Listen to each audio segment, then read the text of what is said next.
Rádio Bandeirantes. Fechada com você. Fechada com a verdade. Você está ouvindo Bastidores do Poder, na Rádio Bandeirantes.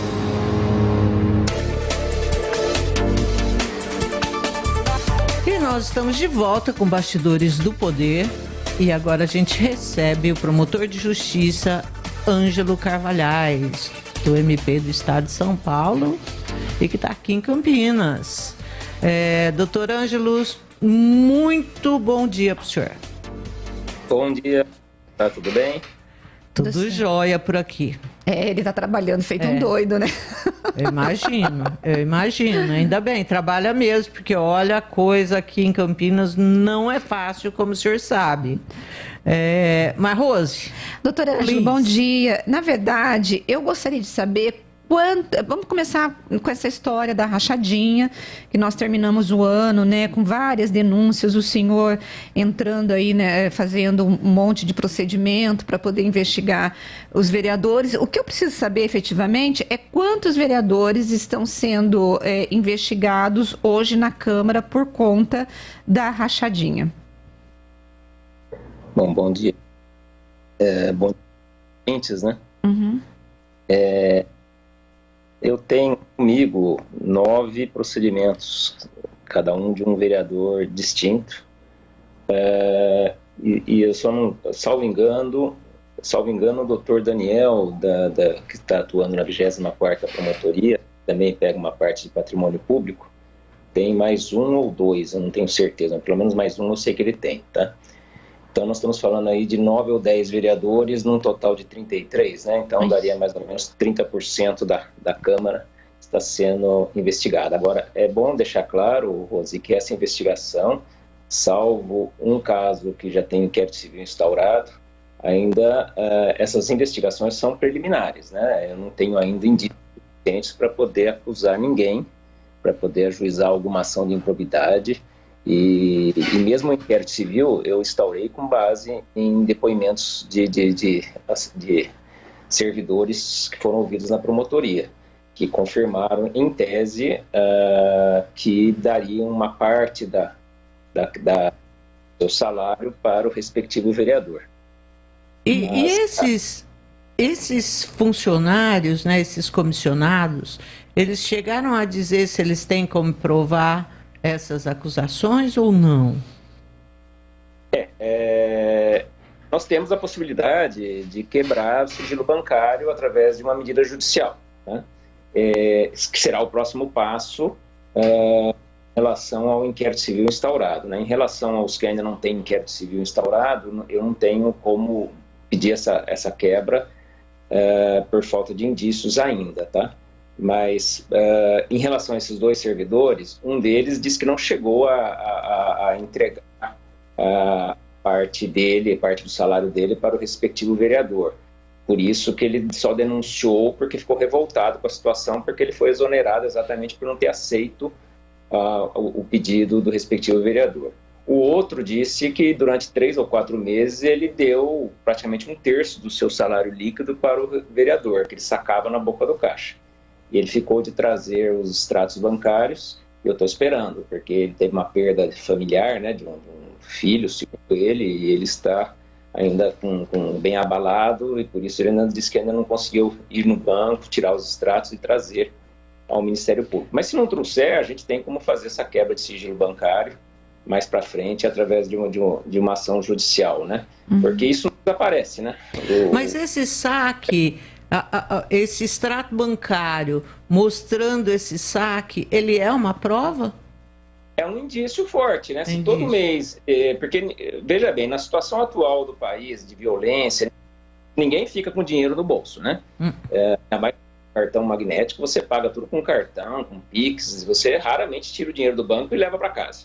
Mas, se todo mês ele tira aquele valor que ele está falando para entregar para o respectivo vereador, isso, sem dúvida, é um indício forte para mais para frente a gente poder ou ajuizar uma ação ou até aprofundar a investigação, né? E também tem algumas denúncias de alguns vereadores que o respectivo servidor daria para o vereador o vale alimentação, em torno de R$1.000. Então, isso é forte, porque daí a gente tem como saber onde essas despesas de alimentação, onde essas despesas foram feitas, né? E comprovar se foi feita mesmo pelo vereador, ou pelo vereador, ou por familiar do vereador, ou até pelo próprio servidor, ou familiar do servidor. Então, a gente tem como buscar onde foram gastas as despesas. Agora, esse vale é aquele vale da alimentação que a Câmara tem, dá para os assessores, e o assessor devolveria para o vereador, é isso, doutor Ângelo? Então, Rose, tem uma diferença entre aquelas rachadinhas que a gente via. Eu estou há 6 anos nessa promotoria, né, 6 anos e meio, e já tinha casos anteriores de denúncia de rachadinha. As rachadinhas que chegavam, denúncias ao Ministério, geralmente eram de assessores do próprio vereador da Câmara Municipal. Hoje diversificou bastante. As denúncias que têm chegado, a maioria delas falam de servidores nomeados pelo Poder Executivo, ou seja, nomeados pelo prefeito e indicados pelo respectivo vereador, que geralmente formam a base de apoio do prefeito. Então, tem alguns vereadores, por exemplo, que, segundo a denúncia, e isso nós confirmamos até pelas datas, eles entraram para a base aliada no respectivo mês, eles eram até de oposição. E a partir daquela data, a gente percebe, por exemplo, um assessor do vereador sendo exonerado da Câmara e assumindo um cargo no Executivo.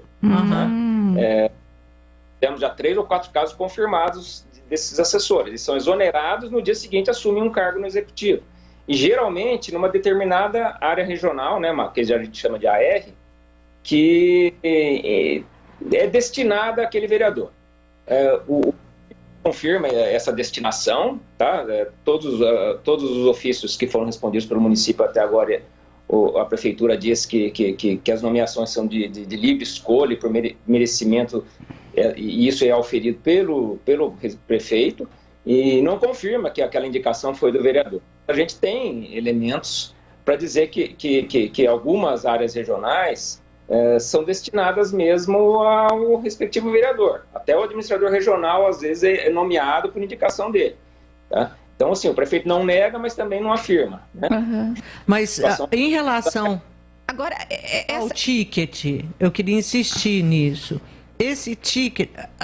Por que eu insisto? Porque essa história do ticket, de tanto a gente bater nessa tecla, houve uma época em que esse ticket foi incorporado ao salário, não era mais dado em forma desse cartão que você vai lá e paga a sua refeição. No entanto, eles fizeram uma pressão imensa há cerca de 3 anos para que voltassem esses tickets para os assessores, porque diziam que não recebiam. E conseguiram o retorno. E a nossa insistência foi porque a gente falava... A Rose, inclusive, chegou a denunciar, um cara que depois voltou atrás, né, a testemunha, chegou a denunciar, o Flores fica com o meu ticket refeição. E fizemos matéria, e depois o cara voltou atrás na história, mas a gente sabe que é verdade. Então, esse ticket que o senhor está falando, que hoje dizem que o vereador fica, é esse ticket alimentação, esse mesmo que tinha acabado e que voltou e que está em R$ 1.800 hoje? R$ 1.800 está na Câmara Municipal, né? Mas os servidores, por exemplo, do Executivo, não sei quanto que é o valor. Hein? Uma servidora noticiou que seria de R$ 1.000. Eu não tenho certeza desse valor, porque também não sei quanto porcentos representa do salário também. Né? Mas o que eu disse é o seguinte, a gente também tem que separar o joio do trigo. Nem todas essas denúncias são procedentes. Tá? Por exemplo, 3 vereadores se anteciparam e juntaram não todos os extratos bancários dele, desde quando ele assumiu o Legislativo, o que, como eu disse para você, não é prova absoluta, mas é um indício, né? Que tem nada errado, e também dos respectivos assessores informados na denúncia anônima. Tá? O senhor pode falar quais foram esses vereadores? Para a gente já fazer alguma reparação aqui no ar? Porque eu acho que é o Marcelo Silva, né? Eu não vou falar o nome dos vereadores aqui, mas se vocês quiserem depois consultar os respectivos autos, tá? De procedimento, 3 vereadores que se anteciparam e juntaram, inclusive, por exemplo, do assessor que era mencionado, né, tinha um assessor, no caso de um dos vereadores, o assessor seria da Secretaria de Urbanismo. Uhum. Ele juntou os extratos dos salários desse assessor, né? Que também tinha sido assessor dele, inclusive, acho que não chegou a ser chefe de gabinete do vereador, foi exonerado e assumiu esse cargo no Executivo. E a história que contavam, inclusive não era nem anônima, mas eu acho que é uma pessoa, uma identidade criada, né, para mandar por e-mail, porque ela não foi localizada, essa pessoa, até agora. Eu tentei contato, mas não responde, né? Então eu acredito que tenha sido inventaram um nome para não dizer que é assim. Mas nesse caso, a denúncia falava que o vereador pegava o dinheiro todo mês, uma porcentagem do salário em pecúnia, né, em moeda, do assessor. E ele juntou o extrato mostrando que não tem nenhum saque, tanto nos dias depois do recebimento do salário, como no dia do recebimento do salário, né, que a pessoa teria que tirar no caixa, não tem nenhum saque. Quer dizer, então, assim, já foi uma prova muito boa para praticamente arquivar o procedimento. Só não arquivei até agora porque eu estou tentando contato com a pessoa que fez a representação. Mas, aparentemente, pelo menos até aqui, essa pessoa não existe. Quer dizer, inventaram um nome, que aliás é o mesmo nome que aparece em outras representações. Né? E tem um outro procedimento preparatório, seria até bom explicar o que seria esse procedimento preparatório. Tá? A nossa lei orgânica prevê uma fase intermediária entre a notícia de fato que chega para a gente e o inquérito civil. Porque a notícia de fato a gente tem que acabar com ela em 30 dias, ou arquivar ou ela evoluir para um outro procedimento, né? E esse procedimento preparatório de inquérito civil, que eu instaurei em relação a alguns vereadores, não significa que eu tenho muitas provas, nada disso, só que tem que avançar a investigação, eu também não tenho elementos para arquivar. Por isso que eu instauro esse procedimento preparatório, que ele pode durar até 6 meses, né? Então eu tenho um tempo maior para fazer essa investigação e ver se é o caso de evoluir para o inquérito civil ou arquivar também, né? Então, nesse caso do que também o vereador juntou todos os extratos bancários das pessoas mencionadas e dele, né, tem um procedimento preparatório que talvez também acabe em breve e a gente tem que, inclusive, noticiar mesmo que aquilo lá era improcedente, aquela notícia era improcedente em relação àquele vereador. Mas, ainda assim, sobram comigo mais 6 procedimentos que continuam necessitando de investigação, né? Tá certo. Agora, doutor Ângelo, deixa eu te perguntar em relação a essa história dessa parceria, vou chamar de parceria entre aspas, entre os vereadores e o executivo, né? O senhor disse que já há indícios de que existe aí eu vou chamar de conluio, né? Não sei se o senhor usaria essa palavra, entre esses dois poderes para poder contratar esses servidores em troca de apoio. E esse tipo, se o senhor tem indício, isso pode gerar algum tipo de ação do Ministério Público cobrando a Prefeitura ou não? Porque eu me lembro que há uns anos atrás, quando era ainda o governo da Isalene Thiene, houve uma ação do Ministério Público entrando contra mais de 15 vereadores e o prefeito na época, a prefeita na época, por conta dessa parceria que estava lesando os cofres públicos, porque os vereadores já têm os seus assessores contratados pela Câmara, e aí eles ainda tinham esses cargos na Prefeitura em troca de apoio. Isso pode gerar... Rose, que isso é uma coisa que mina a democracia. Sim. Porque você tem o poder público pagando esses caras que são cabo eleitorais, né? Existe algum procedimento? É possível ter algum procedimento?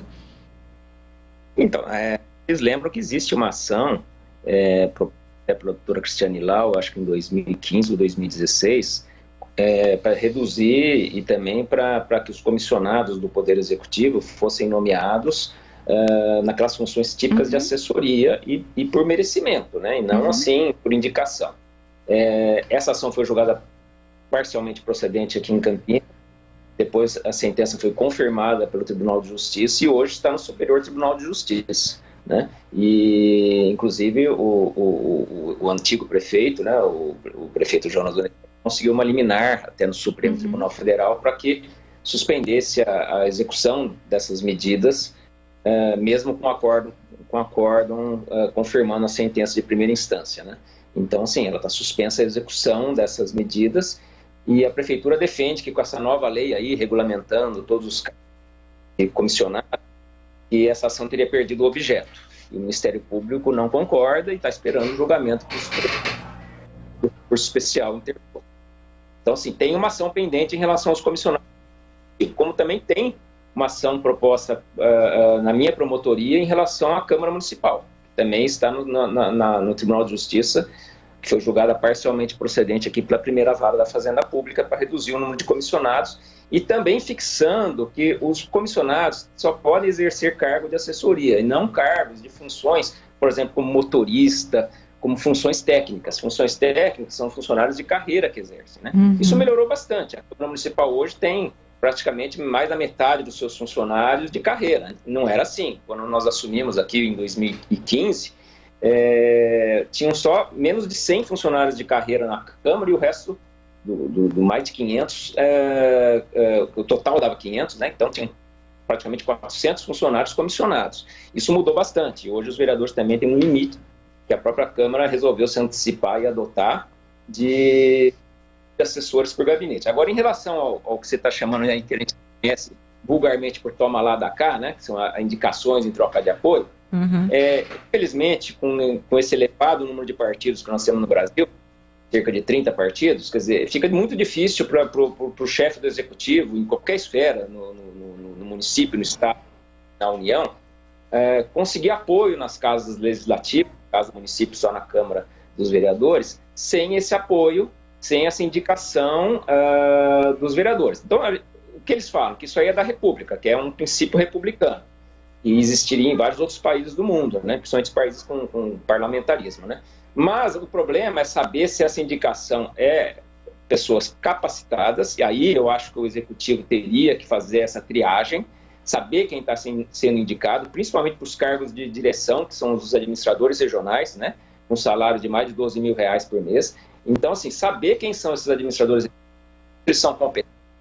E o fato de ter indicação do vereador ou indicação de alguma associação de bairro ou de algum outro secretário ou do vice-prefeito, não tem problema. O problema é saber se aquela pessoa é competente para aquele cargo, né? E também fiscalizar se não está tendo o papel de rachadinha. Isso é terrível. Além de caracterizar a improbidade administrativa, caracteriza peculato, né? Porque não pode jamais um servidor se apropriar do salário do outro, né? Ou nem que seja vale-refeição, nem que seja qualquer outra verba que o servidor receba, né? Não se pode normalizar, porque eu estou falando isso porque eu já vi pessoas leigas falando assim, não, mas não está pegando da administração, está pegando do servidor, não tem nada de errado nisso, o servidor dá porque quer. Não, não é isso, mesmo porque o outro que está pegando também é servidor, né? Então jamais poderia isso ocorrer. Isso é, inclusive, um ex-vereador de Campinas, que depois foi deputado estadual, foi cassado por conta disso, né? O Peterson Prado.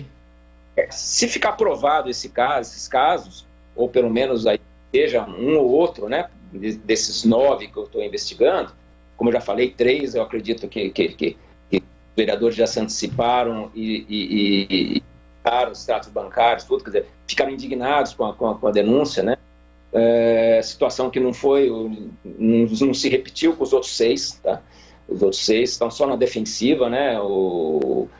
Só negando os fatos, mas não apresentaram nada, não se anteciparam como os outros 3 que eu falei. Então, assim, esses 6 vão continuar a investigação, o que não significa que eu vou conseguir provar alguma coisa. Pode ser que daqui 6 meses eu esteja conversando novamente com vocês, falando, olha, eu não consegui provar nada, ou consegui provar em relação a 1 ou 2 para juizar a ação, para levar o caso ao Poder Judiciário.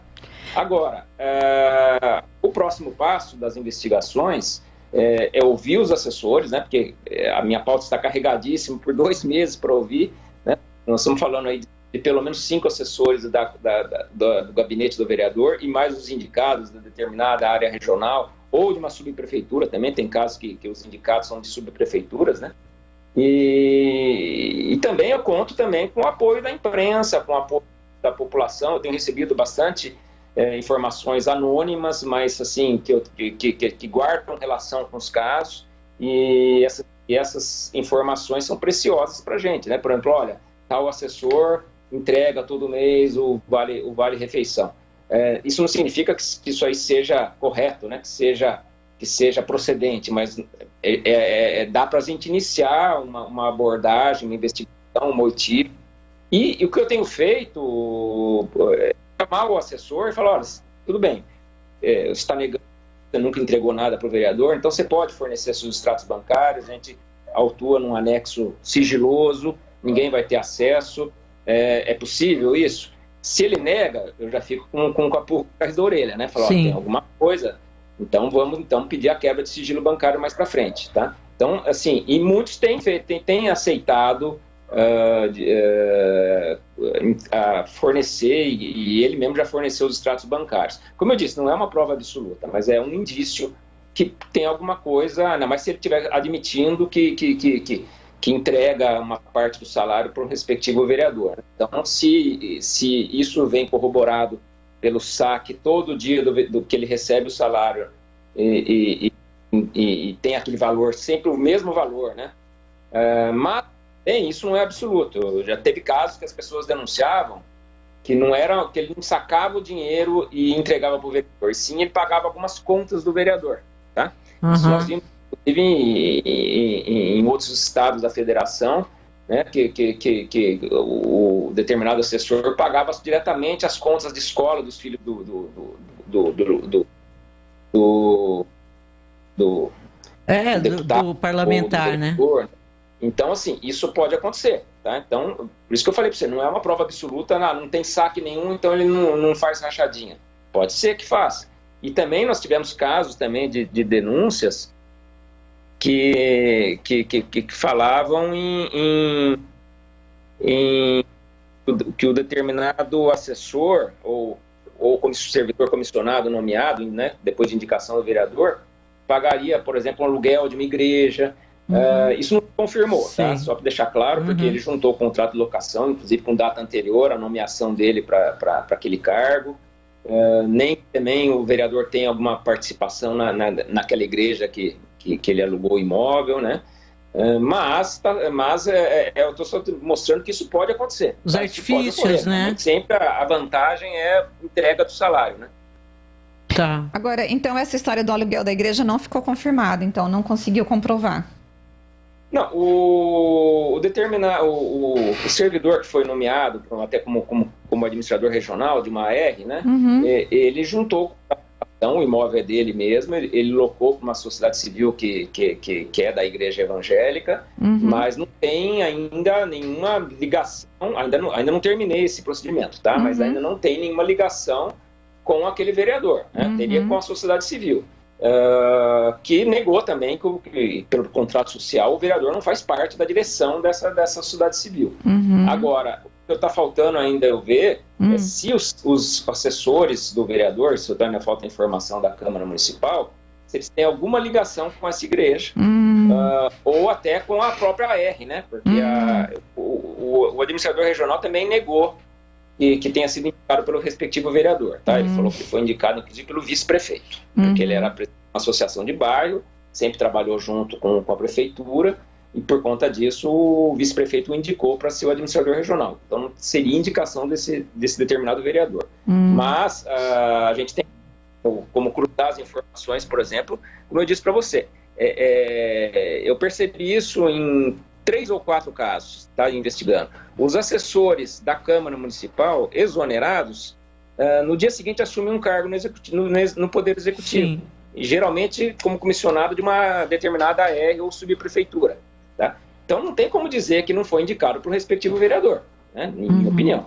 Pelo menos assim, não é uma verdade absoluta, não, mas são indícios. E a gente vive desses indícios para poder, se for o caso, ajuizar uma ação judicial e lá sim os indícios têm que virar prova para o juiz poder condenar alguém. Mas para o Ministério Público bastam indícios para poder ajuizar uma ação de improbidade administrativa. Em que pese, Rose, que com essa nova lei aí aprovada recentemente, ficou muito difícil caracterizar o ato de improbidade administrativa. Pois é isso que eu ia perguntar para o senhor, eu já passo para Zezé. Em 2021, de outubro de 2021. Ela praticamente, ela desfigurou completamente a lei de improbidade administrativa que ia completar 30 anos agora neste ano, né? Bom, a gente está entrevistando o promotor Ângelo Carvalhais, do Ministério Público Estadual, atuando aqui em Campinas. Ele é o promotor, um dos promotores responsáveis por essa questão de cidadania, de direitos públicos. E nós estamos falando sobre o caso das rachadinhas. E uma das perguntas que eu faria para o senhor é exatamente isso, que a gente tem aí nós tivemos mudança na legislação que deixou, eu acho assim, mais confortáveis os políticos que são corruptos e dificultou mais a investigação. O senhor acabou de colocar sobre a improbidade. Está mais difícil para poder colocar esses políticos atrás das grades depois dessas alterações? Então, totalmente, porque, por exemplo, eu vou dar um exemplo em relação ao nepotismo. Tá? O nepotismo, que nós já tivemos casos aqui em Campinas, caracterizava o ato de improbidade administrativa do artigo 11 da Lei de Improbidade, que previa, entre as sanções, a suspensão dos direitos políticos no mínimo por 3 anos. Né? O artigo 11 foi totalmente alterado, embora ainda preveja o nepotismo, mas ela não tem mais a possibilidade de suspensão dos direitos políticos. Tá? Praticamente ela só prevê para o servidor a pena de multa, que pode chegar no 24 salários mínimos e tal. De qualquer maneira, então, paga a multa e pode concorrer na próxima eleição. É mais ou menos isso. Tá? Eu tive uma condenação transitária julgada aqui de um deputado estadual, daqui de Campinas, que ele foram suspensos os direitos políticos dele por 3 anos. Quer dizer, ele não foi candidato nas últimas eleições, talvez, precisa conferir quando que termina os 3 anos, né, o prazo de 3 anos, mas talvez não possa ser candidato, inclusive, nessa eleição. Agora, isso acabou. Tá? E tem uma discussão, Rose, se os efeitos dessa lei nova, se ela retroage. Se retroagir, para você ter uma ideia, eu tenho mais de 50 ações em curso, né? Mais da metade dessas ações vão se extinguir. Quer dizer, o senhor... reconhecer a tal de prescrição retroativa. Isso é uma figura mas isso é ridículo, né? Penal, e que foi criada agora na Lei de Improbidade. Mas é o fim da picada isso, né, doutor Ângelo? Primeiro, o senhor perdeu todo o trabalho que fez, se for retroativo. E olha, a dinheirama aqui foi do dinheiro público para custear o seu trabalho, que aí eles jogam simplesmente no lixo. Então, é uma coisa complicada. Mas, assim, eu quero entender melhor essa questão da nomeação quando o senhor acompanha. Que o cara, ele é exonerado da Câmara... E no dia seguinte está lá o nome dele no Diário Oficial do município. Bom, isso é usado para o senhor poder provar que tem uma ligação desse assessor com o vereador, porque geralmente o que acontece é que eles negam ter sido indicação de tal parlamentar, é isso?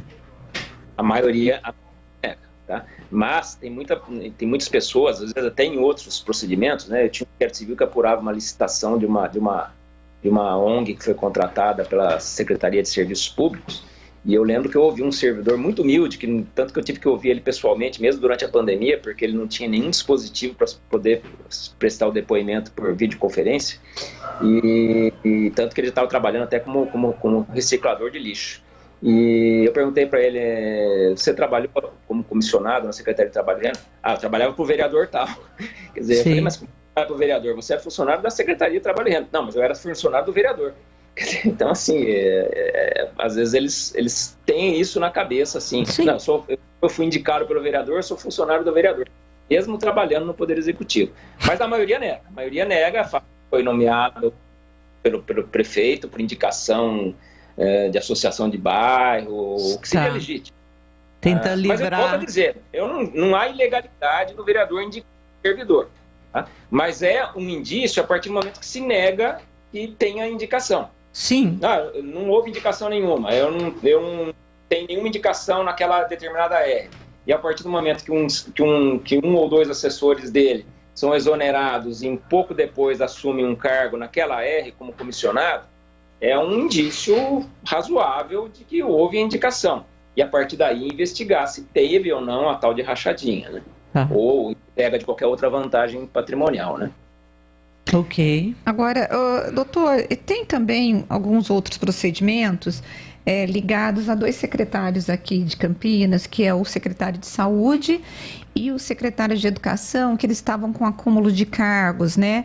E aí o senhor chegou a questionar porque eles estariam recebendo dois salários, um da prefeitura e outro da Unicamp, porque ambos são professores da Unicamp.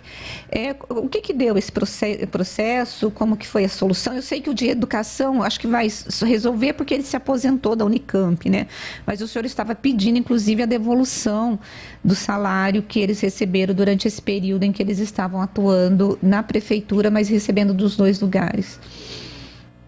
Então, Roseta, na verdade eu tenho 4 inquéritos civis, tá? 2 dos secretários atuais e 2 dos secretários anteriores, que eram o secretário da Cultura e o secretário da Saúde também. Os 4 são docentes da Unicamp, né? A diferença, como você falou, é que o secretário da Educação se aposentou em agosto. Então, cessou a pretensa ilegalidade, né? Pretensa porque ainda não tem nenhuma decisão judicial dizendo que isso é ilegal. Mas a jurisprudência é toda nesse sentido. Você pode até acumular cargos em algumas situações, isso na Constituição. Mas no caso aí não era nem acumulação de cargos, porque os docentes foram cedidos pela Unicamp e essa cessão constou expressamente que era com prejuízo da docência, com prejuízo da função. Então eles não estavam mais obrigados a continuar na docência na Unicamp. Embora alguns professores até falam, eu orientava alguns mestrandos, doutorandos e continuei. Mas a função, assim, sala de aula e outras funções, no caso de saúde, por exemplo, no hospital de clínicas e tal, cessaram com a designação, porque o cargo de secretário exige dedicação exclusiva, né? Então, assim, na verdade, a acumulação aí eram de remunerações. Eles recebiam 2 salários, um da Unicamp e outro de secretários, e trabalhando só numa das funções, né? Então, essa era a indignação do Ministério Público. Em relação aos 2 secretários, como eu disse, o secretário da Saúde, o secretário da Educação se aposentou, cessou essa ilegalidade, e o secretário da Saúde, após uma reunião por videoconferência com o próprio prefeito municipal, ele aceitou a ponderação do Ministério Público e, a partir de janeiro, deixou de receber. No caso, o secretário optou pela remuneração da Unicamp, que era mais benéfica para ele, né? Maior, acho que o valor maior, e abriu mão do subsídio de secretário. Então, a partir de janeiro passado, cessou essa ilegalidade, na opinião do Ministério Público. A questão aí é que nós estamos vendo, ainda, e os 2 inquéritos civis dos atuais secretários estão concluídos comigo, desde acho que uns 10 dias atrás. Eu tenho 30 dias para decidir o que eu vou fazer com eles, né? Então, a questão aí que o município pondere, que o prefeito pediu, inclusive, para que eu estudasse bem a questão, é que existe decisões, inclusive dos tribunais superiores e do Tribunal de Contas da União, que quando o servidor recebe de boa fé, porque era questão de interpretação de legislação e que não houve má fé da administração também, ele não estaria obrigado a devolver aquilo que ele recebeu a mais, tá? Foi bem fundamentada a posição nesse sentido, e eu estou estudando. Não conheço que existe essa jurisprudência, que existe esse entendimento, mas eu ainda não decidi se eu vou acatá-lo ou não, tá? Mas, de qualquer maneira, eu vou fazer uma recomendação ao município e à Unicamp para que, de agora em diante, tá?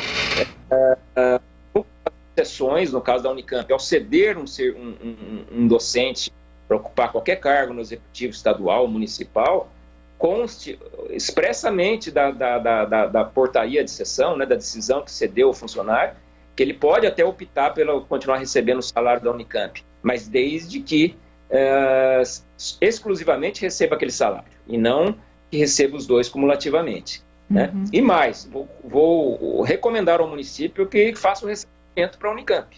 Por exemplo, o atual secretário da Saúde, ele optou por continuar recebendo o salário da Unicamp, sem trabalhar na Unicamp, né? Pelo menos isso que eu ia falar. Nesse sentido.